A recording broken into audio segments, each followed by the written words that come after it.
had to bury my child because someone, I couldn't receive help, but maybe if I could have received this help, to be here today, it hurts. It's a pain that I can't even explain. I don't even understand. Sorry if I'm asking you know the manufacturer for that? No, I don't. But I think it's a very common design, and I think it can be secured. It can be locked from the outside. And if it is locked from the outside, I don't believe you can exit from the inside. But again, that's something that we've got to determine. We do know that the doors, we have photographs of the doors locked. And this was at a time when Teresa was waiting, and the family was waiting for word on Kenneka.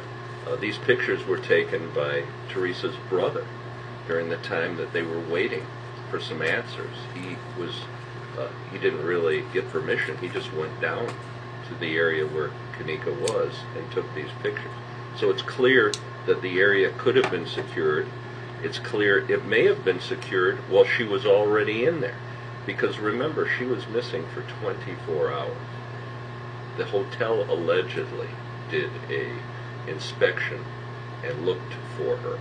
Well, I suspect at some point that they secured those doors with her inside. I don't know for sure, but I'm going to find out.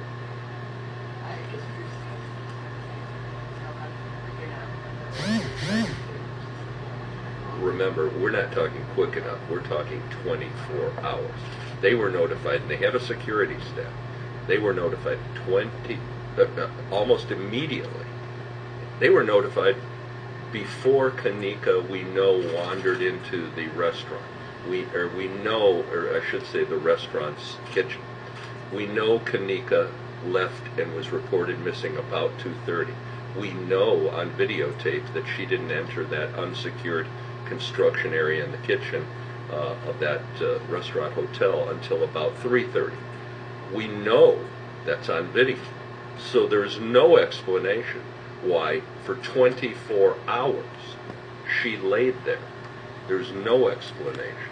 And that's one of the things Teresa and I want to find out. What the heck happened for 24 hours? And was she locked in there and suffered a fate worse than death, being locked into a freezer until you die? I want to know those answers, because that's as probable as anything else. There's no explanation why, in light of a missing person and the family camping out at the hotel and the police being called 4 times and the hotel having it on videotape, why in 24 hours nobody ever looked into that unsecured restaurant and that freezer. Or it's possible someone unwittingly saw doors open, locked them, and locked her in unwittingly.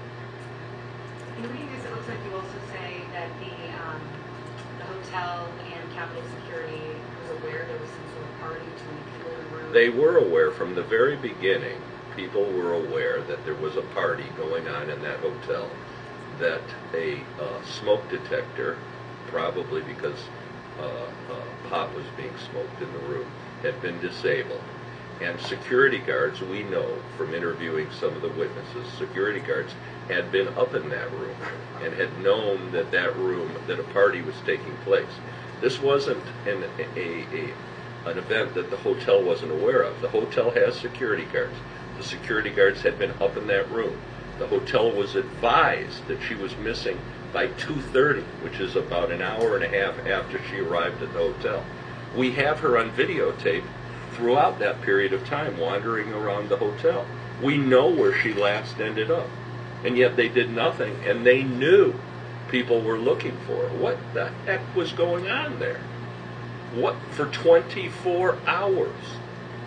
That doesn't happen. If you've got a missing person, you've got an Amber Alert for a child, although this is a little older.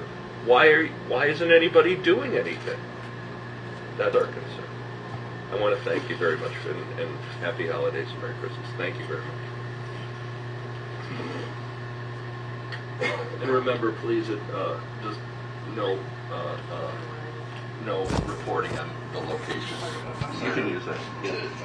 Ask again about the door, but I just want to make sure I understand. That's the locker where she was found. That last comment says a staged act.